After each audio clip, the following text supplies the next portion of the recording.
സമയം രാവിലെ 3:30 ആയിട്ടുണ്ട്. അപ്പോൾ ഞങ്ങൾ ഗുരുവായൂർ പോകാനുള്ള പ്ലാനാണ്. ഓണൊക്കെ ആയിട്ട് ഗുരുവായൂരപ്പനെ കാണാനൊരു സുഖം ഉണ്ടായിരുന്നില്ല. അപ്പോൾ ഞാൻ ഓൾറെഡി പോയിട്ട് കുറച്ച് ദിവസമായിട്ടുണ്ടായിരുന്നു. അങ്ങനെ ഞങ്ങൾ റെഡി ആയിട്ട് ഇറങ്ങുമ്പോൾ ഏറെക്കുറെ 5 മണി ആയിട്ടുണ്ട്. ഋതുവിന് വിശന്നാലോ എന്ന് വിചാരിച്ചിട്ട് ഋതുവിന് പാല് കൊടുക്കുമായിരുന്നു കേട്ടോ, ഋതുവിൻ്റെ അച്ഛമ്മ. അങ്ങനെ ഞങ്ങൾ ഡിവോഷൻ സോങ് ഒക്കെ വെച്ചിട്ട് പോവുകയാണ്.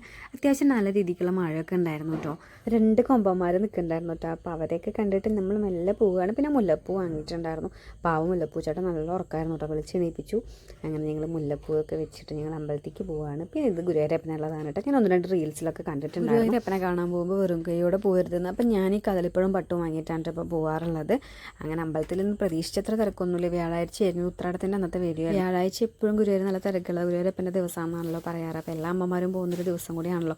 അങ്ങനെ ഞങ്ങൾ ഫോണൊക്കെ കൊടുത്തിട്ട് അമ്പലത്തിൽ പോയി തൊഴുതിറങ്ങിയിട്ടുണ്ടായിരുന്നു കേട്ടോ. ഒരു 6 മണിയൊക്കെ അവനോട് കൂടിയിട്ട് ഞങ്ങൾ എത്തിയിട്ടുണ്ടായിരുന്നു. 6-6:15 ആ ഒരു ടൈമിൽ. അപ്പോൾ ആ സമയത്ത് ശിവേലി ഉണ്ടെന്ന് പറഞ്ഞു കേട്ടോ. അങ്ങനെ ഒരു 6:30 അങ്ങോട്ട് ശിവേലി ഉണ്ടായിരുന്നു. അങ്ങനെ ഞങ്ങൾ ആനപ്പുറത്ത് ഞങ്ങൾ ഭക്തരെ കാണാൻ വേണ്ടിയിട്ടുള്ള ഇറങ്ങി ഗുരുവായൂരപ്പനെ കണ്ടു. എന്തെന്നറിയില്ല, ഒറ്റ ദിവസം ഇല്ലാവാത്ത ഭയങ്കര ഒരു ഫീലിംഗ് ആയിരുന്നു കേട്ടോ എനിക്ക്. ഞാൻ ഒരുപാട് നിന്ന് കരഞ്ഞു. മറ്റുള്ളവർ കാണുന്നുണ്ടോ എന്നതിനെ കുറിച്ച് ഒന്നും ഞാൻ ബോധപ്പെടാറുന്നില്ല. കുറേ കരഞ്ഞു, കുറേ എന്തൊക്കെയോ വിഷമവും എന്തൊക്കെയോ സമാധാനക്കേടൊക്കെ ഉണ്ടായിരുന്നു കേട്ടോ. കുറേ അതൊക്കെ ഞാൻ അവിടെ തന്നെ ഉപേക്ഷിച്ച് പോന്നിട്ടുണ്ടായിരുന്നു. അങ്ങനെ ഞങ്ങൾ വീടെത്താറായിട്ട് ആ പാടത്ത് കുറേ കൊച്ചൊക്കെ നിൽക്കുന്നുണ്ടായിരുന്നു. വീട്ടിലെത്തിയപ്പോൾ പൂക്കളിട്ടിട്ടില്ല, നേരത്തെ എത്താന്നുള്ള പ്ലാനിൽ തന്നെ പോയിട്ടുണ്ടായിരുന്നേ. ഇപ്പോൾ ഋതുമോൾ എന്നെ സഹായിക്കാൻ വന്നിരിക്കുന്നുണ്ട്. അമ്മ ഈ കളൊക്കെ മെഴുകി തന്നിട്ടുണ്ടായിരുന്നു.